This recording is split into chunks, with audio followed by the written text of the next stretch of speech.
फ़यक़ूलानि लहू मन रब्बुक, हुज़ूर पाक अलैहिस्सलाम फरमाते फरिश्तों ने जब उसे उठाकर बिठा दिया तो पहला सवाल उस फौत शुदा से यह होता है कि आपका रब कौन है।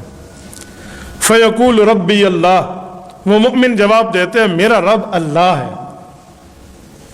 फ़यक़ूलानि लहू मा दीनुक, और वो पूछते हैं तेरा मज़हब क्या है, तेरा दीन क्या है, तेरा तारुफ क्या है, इस्लामी, ईमानी, दीनी, मजहबी, ये तारुफ क्या है। दुनिया में हम दीन को वैल्यू नहीं देते ना, आप ही अल्लाह बख्शे ऐसी जान। कौम हम बता देते हैं, कबीला हम बता देते हैं, इलाका हम बता देते हैं, तालीम हम बताते हैं, मज़हब के नाम पे बंदा बात नहीं करता कि मेरा मज़हब हक क्या है। ये सवाल होगा, मा दीनुक, तेरा दीन क्या है। फ़यक़ूलु दीन यल इस्लाम, वो कहेगा मैं इस्लाम का सही तौर पे मुत्तबे हूँ और मज़हब इस्लाम पर। फ़यक़ूलानि लहू, वो फरिश्ते पूछेंगे मा हाज़र रजुल अल्लज़ी बुइस फ़ीकुम, हुज़ूर पाक अलैहिस्सलाम के लिए कहेंगे इस शख्स के बारे में तुम्हारा क्या ख्याल है जो तुम में भेजा गया था। यहां दो बातें हैं, या तो रसूलुल्लाह सल्लल्लाहु अलैहि वसल्लम के लिए जो जहन में तसव्वुर मौजूद है कि तुम्हारा नबी वो कौन है, या तो यूं कहा जाएगा, और या उलमा फरमाते हैं कि हुज़ूर अलैहिस्सलाम की कब्र मुबारक से लेकर इस मोमिन की कब्र तक तमाम पर्दे हटा दिए जाएंगे और ये शख्स अल्लाह के रसूल का दीदार कर रहा होगा। तो पूछा जाएगा आप इसके बारे में क्या कहते हो। सरवर कायनात सल्लल्लाहु अलैहि वसल्लम के बारे में सवाल होगा। फ़यक़ूल हुवा रसूलुल्लाह सल्लल्लाहु अलैहि वसल्लम, वो कहेगा ये अल्लाह के रसूल सल्लल्लाहु अलैहि वसल्लम है। मुमिन अपनी ईमानी ताकत से पहचानेगा कैसे। अगला सवाल, वमा युदरीक फ़यक़ूलानि लहू, वो इससे पूछेंगे तुझे कैसे पता ये अल्लाह का रसूल है, आपको कैसे पता, आप किस बुनियाद पे कह रहे हो।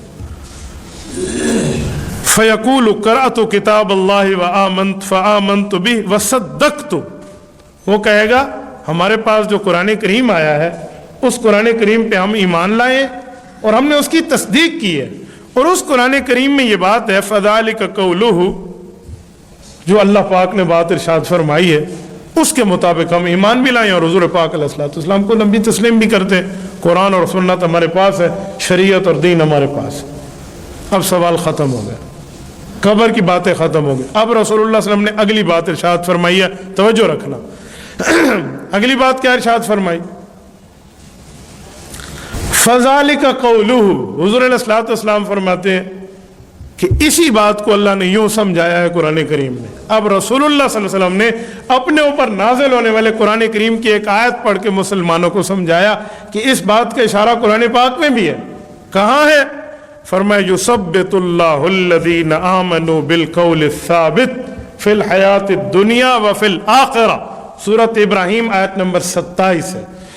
इस आयत का मतलब यह है कि रब्बुल इज़्ज़त मुमिन को दुनिया में भी ईमान पर मजबूत रखता है और आखिरत में भी ईमान पर अल्लाह मजबूत रखता है। तो आखिरत से मुराद क्या है, कब्र या जन्नत और दोज़ख, कहाँ अल्लाह मजबूत रखता है। तो सवाल जवाब तो जन्नत जहन्नम में तो नहीं है, वहां तो जज़ा है या सजा है। पूछ गछ जो है वो तो कब्र में है ना। हवालात में पूछा जाता है, जेल में तफ्तीश नहीं होती, तो हवालात तो कब्र है। तो फरमाया अल्लाह के रसूल ने जैसे दुनिया में अल्लाह मोमिन को मजबूत रखता है ना कलमे पर, ऐसे कब्र में भी मजबूत रखेगा। मुराद है वो सही जवाब दे पाएगा। वफिल आखिरा, ये आखिरत से मुराद हुजूर अलैहिस्सलाम ने कब्र की जिंदगी ली है। अगला जुमला, काला, जब बंदा सही जवाब देगा, फयुनादी मुनादिम मिनस समा, आसमान से एक निदा देने वाला निदा देगा, आसमान से आवाज करने वाला एक आवाज देगा। अन सदक आबदी, मेरे बंदे ने सच जवाब दे दिए, ये अल्लाह की तरफ से ऐलान हो रहा है। फअफ़रिशू मिनल जन्ना, इसे जन्नत का बिछोना दो, इसके रोम को जन्नत की ब्रांच में डिक्लेयर कर दो।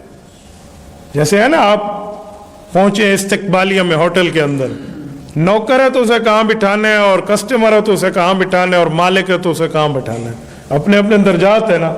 सवाल जवाब हो गया ना। जैसे आप होटल गए, अगर आपकी बुकिंग पहले हो चुकी है तो आपने दिखाया, वो कहेंगे जी हमारे कस्टमर को फला रूम में ले जाओ, ये ऐलान होगा। अफरिशू लहू मिनल जन्ना, जन्नत का कमरा दो, जन्नत का इसे बिस्तर दो। फिराश असल में बिस्तर को कहते हैं, बिछोना, मुराद है उसको रिहाइश की अच्छी जगह इसकी बदल दो। अच्छा आ गया, इसके बाद फरमाया वल्बिसूहु मिनल जन्ना, इसे अब जन्नत का लिबास दे दो। हमने तो उसे कफन में रखा है ना, जिसमें कुछ सिला हुआ भी नहीं है, और हमने तो उसे 3 चादरों में रख दिया, और औरत है तो 5 चादरों में रख दिया। वहां 3 कपड़े मर्द के और 5 कपड़े औरत के, हमने तो उसी में रखा। चका जी नहीं, अब जन्नत यानी उसे जन्नती लिबास दो, ताकि इसकी दूर से पहचान हो जाए। वर्दी से बंदा पहचाना जाता है ना, लिबास शख्सियत का आकाश होता है, वो उसकी शख्सियत को जाहिर कर रहा होता है कि कैसा है। बंदे की छुपी हुई शख्सियत को पहला समझने का तरीका उसका लिबास है। लिविंग स्टाइल तो बाद में, पहला लिबास है। तो कहा आप जन्नत का लिबास दे दो। वफ्तहू लहू बाबन इलल जन्ना, अब अगला काम कहा जन्नत से यहां इसकी कब्र तक एक दरवाजा खोल दो, खिड़की खोल दो। एक दरवाजा खुल गया, जन्नत से एक खिड़की खुल गई इसकी कब्र की तरफ। खिड़की खुलने का मतलब क्या है? या तो खिड़की खुलने का मतलब वाकई खिड़की है जैसे फरमाया गया, या खिड़की खुलने के एक और मतलब भी है। भाई हेड ऑफिस तो बहुत दूर है, आपने यहां यह सिलसिला आपने दफ्तर का क्यों शुरू किया हुआ है? भाई वो हेड ऑफिस है और ये उसकी ब्रांच है, ये उसकी शाख है। तो वो जन्नत है जहां आखिरत में दाखिल होंगे। अब दुनिया में इसकी कब्र को ठंडा करने के लिए इसको जन्नत की ब्रांच बना दो। दोनों मतलब है। फयुफ्तहु लहू, फरमाया जब ये हुक्म आएगा ऊपर से सारा काम कर दिया जाएगा और दरवाजे खोल दिए जाएंगे और पूरा मामला ठीक हो जाएगा। क़ाल फयअतीहि मिन रौहिहा व तीबिहा, जन्नत की खुशबुएं, जन्नत की अच्छाइयां इसके पास आती रहेंगी। यानी जो मामलात जन्नत के हैं ना, वो इसकी कब्र को मिलते रहेंगे। ये ब्रांच है उसकी, सब कुछ जहां मिल रहा है। फयुफ्तहु लहू वयुफ्तहु लहू फीहा मुद्द बसरिही, और उसकी कब्र को इतना खोल दिया जाएगा जितनी आंख की दूरी है। यहां पर एक सवाल उठता है और आम तौर पे लोग उठाते भी हैं, भाई कब्र इतनी खुल जाएगी तो साथ वाला मुर्दा कहां जाएगा? कब्रिस्तान में तो सैकड़ों मुर्दे हैं, हजारों मुर्दे हैं। हमारे यहाँ तो सैकड़ों है ना। आप बड़े बड़े कब्रिस्तान, लाहौर का मियानी साहब के कब्रिस्तान में हजारों कब्रें आपको मिलेंगी, हजारों में फिर भी मोहतात अंदाजा कह रहा हूँ, शायद इससे भी बढ़ के हो। इब्न इंशा की कब्र आप कराची में, वहां कब्रिस्तान आप कभी जाए तो बंदे को समझ आए कितने बड़े बड़े कब्रिस्तान है। तो फरमाया साथ वाला जो सोया हुआ है इसका क्या बनेगा अगर इसकी ताहद निगाह कब्र खुल गई? इसका मतलब देखो, हदीस पाक में जब भी अल्लाह के रसूल ने मौत को समझाया है तो नींद को समझाया। क्यों नींद को समझाया? उससे एक नुक्ता खुलता है। वो नुक्ता क्या है? जब हम सोने लगते हैं तो हम दुआ क्या पढ़ते हैं? अल्लाहुम्मा बिस्मिका अमूतु व अहया, मेरे मौला मैं तेरे नाम पे मर रहा हूं और जिंदा हूंगा। क्यों? यूं कहना चाहिए अनामु व इस्तयक़ज़तु, सो रहा हूं और जागूंगा। ये तो नहीं कहा, हमने कहा मर रहा हूं और उठूंगा। क्यों? इसलिए कि मौत और नींद आपस में बहने हैं। एक बहन के साथ रिश्ता हो जाए ना तो बाकी बहनों के साथ बैक वक्त वो रिश्ता नहीं हो सकता। एक बहन से दूसरी बहनों के साथ रिश्ता बन जाता है। तो फरमाया आपने मौत वाली बहन को समझना है ना, वो बड़ी बहन है, तो छोटी बहन नींद को समझ जाए। तो नींद और मौत में बड़ी चीजों की इश्तराक है, बड़ी चीजों का मुश्तरक है, बड़ी चीजों के एक दूसरे से रिलेशन है। मसलन दो बंदे एक ही बेड पे खावंद बीवी सोए हुए हैं और बीवी उठ के अपने मियाँ को सुबह कहे कि मैंने रात देखा है मैं फ्लाइट पर बैठकर मक्का मुकरमा उम्रा करके आई हूँ, और खावंद उसे कह ले शादी औरत पासा नहीं वलीदा ई बैठ दे, साइड नहीं बदल सकते हम इस बेड पे, और तू जहाज पे बैठी और एयरपोर्ट पे हुई है और उसने फ्लाई किया और वो उड़ के वहां गई और वहां गुजारा। क्या कह रही है? खावंद की बात सच बनेगी? जी नहीं। क्यों? ये औरत नींद की बात कर रही है और खावंद दुनिया की बात कर रहा है। वो जो उसे महसूस हो रहा है तो उसे फ्लाइट में बैठना ही महसूस हो रहा है, उसे वहां से एयरपोर्ट से उड़ना ही महसूस हो रहा है, और वहां जाना, वहां खाना पीना फिरना फिराना, उम्रा हज तवाफ सारा जो भी है वो करके वापस आ रही है, तो उसे बिल्कुल हो रहा है। और बाज़ औक़ात इंसान जो ख्वाब में देखते हैं तो जिस्म पे उसका असर होता है, अच्छी चीज़ का बुरी चीज़ का भी। खाते हुए बंदा ख्वाब में उड़ जाए ना तो लज्जत बाज़ औक़ात मुँह में महसूस होती है, और कोई इसे गिरफ्तार कर रहा हो और कोई इसे बला आई हुई हो और वो इसे दबोच रही हो तो फौरन उठे तो हड़बड़ा के बंदा उठता है, जिस्म काँप रहा होता है। ख्वाब की चीज़ का असर जिस्म पे आता है। किसी बंदे ने ख्वाब में कोई ख्वाब देख लिया है, उठा है तो इस पर गुस्ल वाजिब हो चुका है, तो वो असर जिस्म पे आता है या नहीं आता? दिख रहा होता है ना। तो इसका माना ख्वाब की चीज का दुनिया से बड़ा असर है।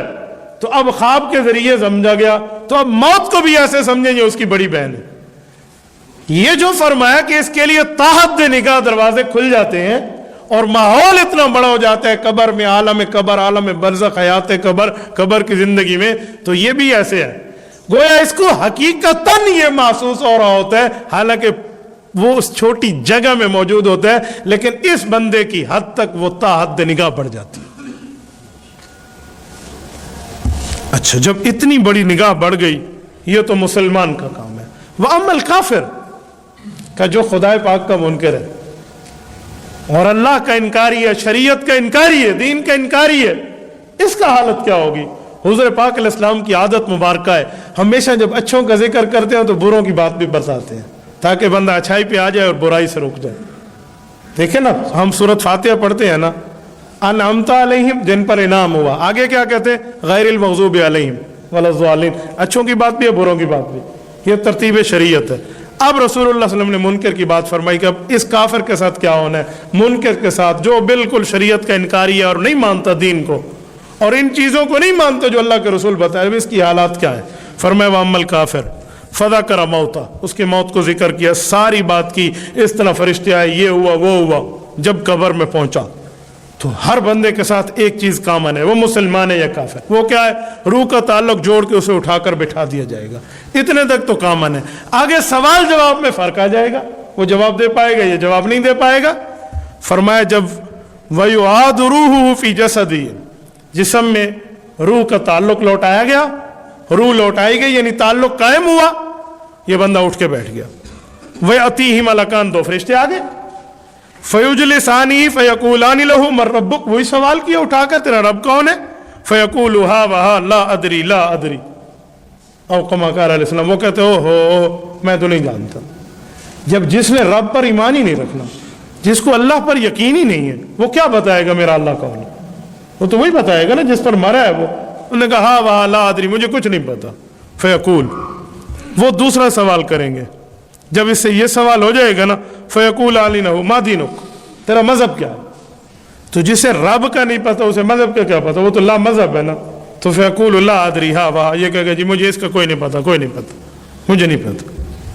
वो फिर पूछेंगे फयकूल आनी मा हाज़र रजुल अल्लज़ी बुइसा फ़ीकुम, इस शख्सियत के बारे में आपका क्या ख्याल है जो आप में भेजे गए? तो जिसने रब को नहीं मानना, दीन को नहीं मानना, वो नबी को क्या मानता है? नबी का मुनकर, तो ये कहेगा ला आदरी, मुझे कुछ नहीं पता, और हा वहा, मुझे बिल्कुल इस बारे में किसी किस्म का कोई इल्म नहीं है। फ़युनादी मिनादी मिनस समा, अभी ये सिलसिला पूरा होगा और फिर आसमान से इसके लिए एक ऐलान होगा। वो ऐलान क्या है? फरमाया इसके लिए अब ऐलान सुने, अन कज़बा, इस बंदे ने झूठ बोला। लफ्जों पर गौर करना, जब मुसलमान का ऐलान था तो क्या था? अन सदका आबदी, इधर अब्दी का लफ्ज नहीं है, कहा मेरे बंदे ने सच बोला। अल्लाह ने मुसलमान को अपना बंदा फरमाया और काफिर के लिए लफ्ज बंदा भी नहीं बोला। अंदाजा लगा, इस्लाम को ठुकराने का नतीजा देखें। अनकाज़बा फरमाया झूठा है, ये नहीं कहा कि मेरा बंदा झूठा है, मेरे बंदे की तरफ निस्बत भी नहीं की। अगला जुमला कहा जब ये हो गया, फ़अफ़रिशू मिनन नार, अब जहन्नम का इसे रूम दे दो, जहन्नम का इसे बिस्तर दे दो। वअल्बिसूहु मिनन नार, जहन्नम का लिबास दे दो। वफ्तहू लहू बाबन इलन नार, जहन्नम की तरफ खिड़की खोल दो। क़ाल फ़यअतीहि मिन हर्रिहा व सुमूमिहा, जहन्नम की सख्तियाँ, जहन्नम की तपे, जहन्नम की आग की तकलीफ इस तक पहुँचेगी। अल्लाह महफूज फरमाए। वयुज़य्यिकु अलैहि क़ब्रुहु हत्ता तख्तलिफ़ फ़ीहि अज़लाउहु, फरमाया जब उसकी ताहद निगाह कब्र बड़ी थी ना, अब इस बंदे के लिए कोई ताहद निगाह कब्र नहीं बढ़ी, बल्कि उस कब्र को भी सुकेड़ दिया जाएगा, اس قبر کو تنگ کیا جائے گا. کہا کتنی تنگ ہوگی؟ یہ تو پہلے تنگ ہے، بندہ سائڈ ہی نہیں بدل رہا، تنگ کتنی ہوگی؟ فرمایا حتی یزیق علیہ اضلاعہ، اس کی پسلیاں ایک دوسرے کے اندر مل جائیں گی. یہ اس کی تکلیف کی سٹارٹنگ شروع ہو گئی. اللہ محفوظ فرمائے. اچھا، ثم یقیض علیہ اعمی اصم معہ مرزبۃ من حدید. فرمایا پھر اس پر جو مسلط ہوگا نا، وہ آنکھوں سے اندھا ہوگا اور کانوں سے بہرا ہوگا. مراد فرشتہ ہے، فرشتہ اندھا نہیں ہے، فرشتہ کوئی فرشتہ بہرا نہیں ہے. یہ کیوں کہا؟ یہ ہمیں ایک مثال میں سمجھایا جا رہا ہے کہ وہ اندھا ہوگا، نہیں دیکھے گا کہاں لگ رہا ہے. وہ بہرا ہوگا، تمہاری چیخ پکار سے وہ کوئی اثر نہیں لے گا، وہ کوئی امپریس نہیں ہوگا. کتنا چیخ رہا ہے، کتنا ایسا چیخ رہا ہے، زیادہ چیخ رہا ہے، اس کو تکلیف ہوئی ہے نہیں ہوئی. ایسے سمجھو اندھا گونگا آپ پر مسلط ہو گیا، اندھا بہرا مسلط ہو گیا، نہ کوئی سنتا ہے نہ کوئی دیکھتا ہے، یوں آپ پر ہوگا. مَعْهُ مِزْرَبَةٌ مِّنْ حَدِيدٍ، لوہے کا ایک گرز ہوگا اس کے پاس. اور جب مارے گا اسے، لو ضُرِبَ بِهَا جَبَلٌ لَصَارَ تُرَابًا، اسے چھوڑو، اللہ کے رسول فرماتے ہیں اگر پہاڑ پہ مار دینا تو پہاڑ ریزہ ریزہ ہو جائے، مٹی مٹی ہو جائے، ایسے ہو جائے جیسے کرش ہو گیا، بالکل پاؤڈر بن گیا، ترابا مٹی کی طرح ہو جائے گا. اور وہ اسے مارے گا. فَيَضْرِبُهُ بِهَا ضَرْبَةً، جب وہ اسے ایک چوٹ مارے گا نا، فَيَصِيحُ صَيْحَةً، یہ اتنی بڑی چیخ مارے گا، یہ کافر اتنا بڑا چیخے گا، اتنا شور و غوغا ڈالے گا، يَسْمَعُهَا مَا بَيْنَ الْمَشْرِقِ وَالْمَغْرِبِ، کہ اس کی آواز مشرق کی ابتداؤں سے لے کر مغرب کی انتہاؤں تک پہنچ جائے گی. إِلَّا الثَّقَلَيْنِ، انسان اور جن یہ آواز نہیں سن سکیں گے. کیوں؟ وجہ اس کی اگلی حدیث پاک میں وجہ ہے. حضور پاک علیہ الصلوۃ والسلام ایک قبر پہ گزرے تو اللہ کے رسول فرمائے بندے کون ہیں؟ 6 یا 7 قبریں. تو ایک شخص بوڑھے وہاں موجود تھے، صحابہ نے کہا یا رسول اللہ میں یہاں تھا، یہ مشرک مرے تھے، یہ شرک میں مرے تھے، ان کی قبریں ہیں، مسلمانوں کی نہیں ہے. حضور نے فرمایا اللہ اکبر، تحفظوا من عذاب القبر. یہ اگلی حدیث، اللہ کے سے پناہ مانگو عذاب قبر سے. کہ یا رسول اللہ کیا ہوا؟ کہا دیکھا نہیں ہے جس خچری پر میں بیٹھا ہوں، خچر مؤنث، اس پر بیٹھا ہوں، وہ بدکنے لگ گئی ہے اور یہ بدکی ہے، اس کی عذاب قبر پہ یہ محسوس کر رہا ہے، باقی انسان اور جنات محسوس نہیں کر رہے. صحابہ نے پوچھا یا رسول اللہ کیوں؟ فرمایا میں اللہ سے مانگوں پھر تم دیکھنا چاہتے ہو؟ لدعوت اللہ، میں مانگوں اللہ سے دیکھنا چاہتے ہو؟ کہا اگر میں نے مانگ لیا اور رب نے دکھا دیا، لا تدافنوا موتاکم، تم اپنے مردوں کو کبھی دفن بھی نہیں کرو گے. کیا کرو گے پھر؟ وہاں پکڑ کے بیٹھ رہو گے؟ تو فرمایا اسی لیے میں یہ دعا نہیں کرتا، میں وقت کا نبی ہوں، اللہ نے میرے اوپر کھول دیا. دیکھیں عالم برزخ اتنا پردے میں، حضور کے ساتھ صحابہ جیسی ہستیاں، اہل بیت جیسے افراد موجود ہیں، لیکن وہ نہیں دیکھ رہے. انسانیت، عام انسانیت کے لیے بین لگا دیا گیا، ان جنات کے لیے بین ہے. کیوں؟ انسان اور جن یہ 2 مخلوق ہے جو احکام کی پابند ہے. قرآن کریم 27 پارہ 2 صفحہ رب کیا فرماتے ہیں؟ وَمَا خَلَقْتُ الْجِنَّ وَالْإِنسَ إِلَّا لِيَعْبُدُونَ، میں نے انسان اور جنات کو پیدا عبادت کے لیے کیا ہے، اور جو عبادت کے لیے پیدا کیا جاتا ہے اس پر ایمان بالغیب ہوتا ہے، اس کو ایمان دکھایا نہیں جاتا، اسے غیب پہ ماننا ہوتا ہے. اگر یہ کھل جائے تو ایمان بالغیب بھی ختم ہو جائے گا نا. لیکن پیغمبر کی ذات پر کھولا گیا تاکہ کچھ نہ کچھ امت کو پتہ تو چلے. اور کبھی کبھی اللہ اپنے کسی برگزیدہ پر بھی کبھی کبھی کھول دیتے ہیں، اس ولی اللہ پر بھی کشف القبور ہو جاتا ہے. اس سے یہ نہیں ہے کہ ایمان بالغیب ختم ہوا ہے، وہ بعض اوقات کسی چیز کا اظہار کرا دیا جاتا ہے. خر کی عادت، ہر لکڑی سانپ نہیں بنتی، لیکن موسیٰ علیہ السلام کے ہاتھ میں آنے والی سانپ بن گئی تھی. ہر پتھر سے اونٹی نہیں نکلتی، لیکن صالح علیہ السلام کے لیے اونٹی نکل پڑی تھی. ہر دمبا ذبح ہونے کے لیے وفدیناہ بذبح عظیم آسمان سے نہیں آتا، بکرا منڈی سے لینا پڑتا ہے، لیکن حضرت اسماعیل علیہ السلام کے لیے آسمان سے آ گیا. تو ہر کی عادت ہے، کبھی کبھی اللہ دکھا بھی دیتے ہیں، لیکن عمومی قاعدہ ہے کہ نہیں دکھاتے. جانور تو سن لیتے ہیں، پرندے سن لیتے ہیں، وہ دیکھ لیتے ہیں، وہ تو مکلف نہیں ہے نا احکام کے. فرمایا جب یوں ہوگا فَيَصِيرُ تُرَابًا، ایک چوٹ مارنے سے مٹی مٹی ہو جائے گا. ثُمَّ يُعَادُ فِيهِ الرُّوحُ، پھر جسم بنا، پھر اس میں روح پڑی، اور پھر معاملہ، اور پھر یہ چلتا رہے گا. اللہ پاک محفوظ فرمائے، اللہ پاک کرم اور فضل کا معاملہ فرمائے.